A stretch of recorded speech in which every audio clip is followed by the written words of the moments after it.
ఓ పనేం లేనాడు ఆ ఈకలు లెక్క పెడతారు. దేని మీద ఈకలు లెక్క పెడతారు? అది కోడి మీద ఈకలు లెక్క పెడతారు. అట్లా ఉంది హరీష్ రావు పని.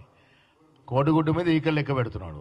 అరే అసలు దేశంలో ఎక్కడ లేని విధంగా సన్నటి నాణ్యమైన బియ్యాన్ని ఇస్తూ ఉంటే దాంట్లో నూకలు ఉన్నాయని. ఎక్కడ నూకలు ఉంటే మేము మేము మేము చూస్తలేమా, మేము తింటలేమా? పోయి మా నాయకులు అందరూ తిన్నారు. హరీష్ రావు గారు ఎక్కడ ఇళ్ళల్లో పోయి తినమని చెప్పండి.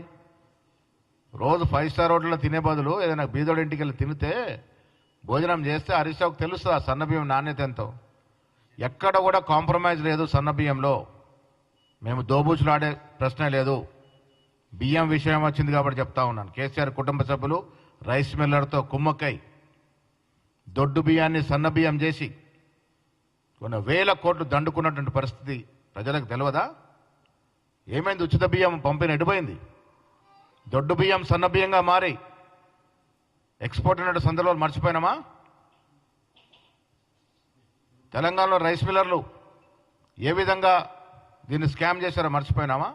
ఎవరి జేబులోకి పోయినాయి డబ్బులని?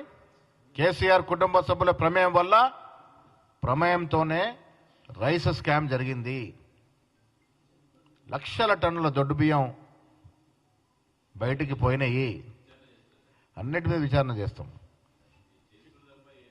విచారణాచారి గారు అన్నిటి మీద విచారణ చేస్తూ ఉన్నాం.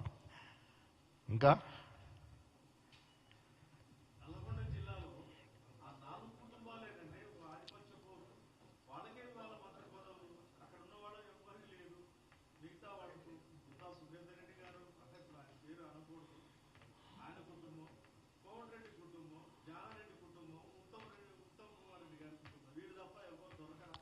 రాజకీయాల్లో ప్రజాస్వామ్యంలో పనిచేసే వారికి అవకాశాలు ఉంటాయి. పనిచేసే వారికి అవకాశాలు వస్తూ ఉంటాయి. మంత్రివర్గం కానీ ఇతరత్ర అవకాశాలు కానీ చాలా సమీకరణతో కూడుకున్న అంశాలు.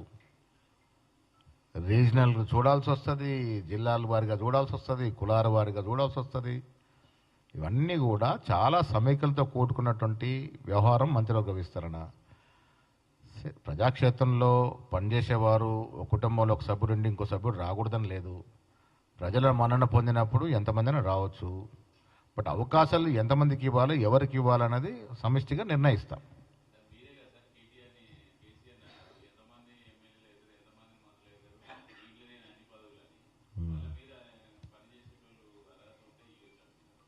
న్యాచురల్లీ ఇప్పుడు నేనేమంటానంటే అర్హత ఉండి పొందితే వేరు. కేసీఆర్, హరీష్ రావు ఉద్యమంలో పాల్గొన్నారు, అక్కడ వరకు ఓకే. కేటీఆర్ గారు ఎప్పుడు వచ్చారు అమెరికా నుంచి? కవిత గారు ఎప్పుడు వచ్చారు అమెరికా నుంచి? సంతోషరావు గారు పేర్లు తీసుకోవడం సబబు, కానీ సంతోషరావు గారు ఉద్యమంలో ఏం పాత్ర పోషించారు? వస్తారు, అవసరాన్ని బట్టి వచ్చారు. సార్ నేనేమంటా అంటే పదవులు ఇచ్చేటప్పుడు నిజంగా కూడా కష్టపడే ప్రజాక్షేత్రంలో ఉండి కుటుంబాలకు నిమిత్తం లేకుండా పదవులు ఇవ్వచ్చు. కానీ అసలు శ్రమ పడకుండా, వాళ్ళ కాంట్రిబ్యూషన్ లేకుండా మావారు మా ఇంటి వారని పదవులు ఇచ్చుకున్నప్పుడు కొద్ది ఇబ్బంది అవుతుంది. 100% పొంగులేటి శ్రీనివాసరెడ్డి, జూపల్లి కృష్ణారావు, తుమ్మల నాగేశ్వరరావు, వివేక్, రాజగోపాల్ రెడ్డి వీళ్ళందరూ కూడా ఆనాడు ఉన్నట్టు పరిస్థితుల దృష్ట్యా ఈ రాష్ట్రంలో మళ్ళీ ఆ కుటుంబం అధికారంలోకి వస్తే రాష్ట్రాన్ని ఇప్పటికే సమూలంగా దోచేశారు. ఇంకా దోపిడీ గురవుద్ది. కాబట్టి ఆ కుటుంబం అధికారం రాకుండా ఉండటానికి కాంగ్రెస్ పార్టీ శరణ్యం. కాబట్టి ఆనాడు కాంగ్రెస్ పార్టీలో చేయడం జరిగింది. వారి చేరిక వల్ల కాంగ్రెస్ పార్టీ విజయావకాశాలు కూడా మెరుగుపడ్డాయి. గెలుస్తుంది కాబట్టి వచ్చారని మీరు అనుకుంటున్నారు, వారు వచ్చారు కాబట్టి గెలిచారని వారు అనుకుంటున్నారు. రెండు కూడా వయసు వరుస విషయాలు. అన్ని చోట్ల సామాజిక న్యాయం ఉంటుంది. సామాజిక న్యాయం ఇస్తుంది ఈ దేశంలో ఏ పార్టీ? సామాజిక న్యాయానికి ఛాంపియన్ ఎవరు? రాహుల్ గాంధీ కదా. ఇలా ఈ రాష్ట్రంలో కుల సర్వే చేశాము అంటే ఎవరి గొప్పతనం అది? ఇది రాహుల్ గాంధీ గారి ఎజెండాని రేవంత్ రెడ్డి గారు, భట్టి గారు, మేమందరం కలిసి ఇంప్లిమెంట్ చేశాం. ఇది ఏ ఇతర పార్టీతో సాధ్యమయ్యేటువంటి అంశం కాదు. కాంగ్రెస్ పార్టీ కాబట్టే ఎస్సీ, ఎస్టీ, బీసీ, మైనార్టీని హక్కున పెట్టుకొని న్యాయం చేసే పార్టీ కాబట్టే కుల సర్వే ఈ రాష్ట్రంలో చేయగలిగినాం.